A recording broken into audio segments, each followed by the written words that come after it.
안녕하세요. 25회 5분 서머리 박테리 시간을 갖도록 하겠습니다.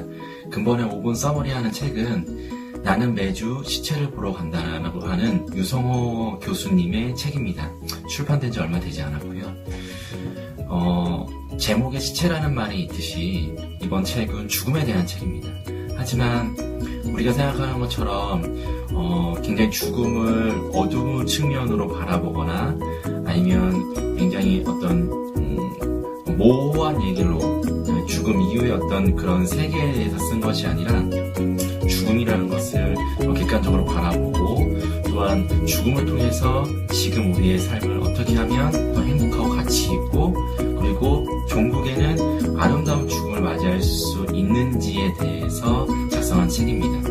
그렇기 때문에 책을 덮고 나서는 뭔가 삶에 대해서 좀 더 다시 한번 돌아보고 어떻게 살아야 되는지, 어떻게 소중하게 시간을 써야 되는지, 삶을 보내야 되는지, 그러기 위해서 무엇을 해야 되는지를 알고 배운 책이었기 때문에 조금은 따뜻하기도 하고 감동적이었던 책이라고 할 수 있습니다. 먼저 작가는 우리가 죽음을 생각하지 않고 피하려고 한다면 우리의 생을 어떻게 마무리할지 고민할 수 없다. 다시 말해서 우리는 죽음을 먼 미래의 이야기로, 나와는 상관없는 이야기로 자꾸 생각하지 않으려고 하고 꺼내려고 하지 않으려고 하지만 사실은 죽음을 정하게 내 끝이 어디인지 죽음을 생각하지 않으면 남아있는 삶을, 지금의 삶을 어떻게 살아야 되는지, 무엇이 중요한지, 무엇을 해야 되는지 계획을 세울 수 없다라고 얘기를 하고 있습니다. 먼저 본 책의 저자는 법의학자입니다. 법의학자는 부검을 통해서 그 죽음의 원인과 종류를 밝혀내고 법률적으로 조언을 해주는 직업인데요. 법의학자로서 매주 시체를 대하고 하면서 죽음에 대해서 조금 더 많이 생각하면서 이 작가는 책을 썼다고 합니다. 이 책을 읽다 보면은 여러 가지 개인적인 죽음뿐만 아니라 사회적으로 죽음을 바라보는 것들도 많이 나오는데요.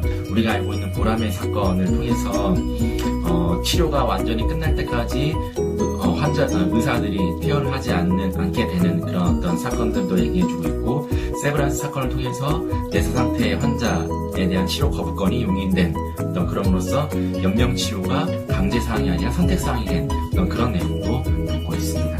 그리고 자살에 대해서도 우리나라는 타살보다 자살이 더 많은 그런 비중을 차지하고 있고, 하지만 분명한 것은 자살 제지를 받은 사람들 중 67%는 다시 자살 시도를 하지 않고 자신의 평균 수명을 다했다고 하는, 그렇기 때문에 자살을 하고 있는 사람 주변에 있는 사람들은 자살을 하지 않도록 제지하고 도와줘야 된다라는 얘기도 하고 있습니다.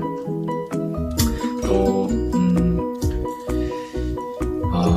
죽음에 대해서 반드시 인생의 마지막은 내가 종결지어야 한다. 그리고 삶이 유한하다는 것을 자각한다면 반드시 버킷리스트를 작성해라. 그리고 소망을 실현해보는 삶을 살아라라고 권유하고 있습니다.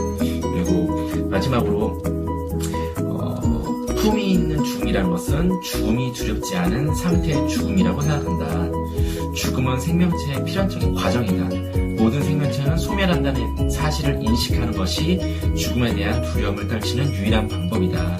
라고 해서 품이 있는 죽음, 좋은 죽음, 그 무엇인지, 그리고 열심히 사는 삶은 무엇인지, 그리고 실제로 여러 가지 기록을 통해서 열심히 사는 삶을 살기 위해서는 어떤 것을 해야 되는지 총 5가지로 이렇게 소개를 하고 있으니까 관심 있는 분들은 꼭 읽어보시고, 저는 이 책을 통해서 죽음에 대해서 다시 한번 생각했다기보다는 지금 남아있는 나의 삶을 좀 더 소중하게 생각하고 앞으로 무엇에 좀 더 가치를 두고서 어떻게 더 삶을 감사하면서 소중하게 계획적으로 살아야 되는지를 알게 되었습니다. 그래서 이 책을 기반으로 해서 조금 더 죽음과 관련된 책들을 좀 더 깊이 있게 읽어볼 생각입니다.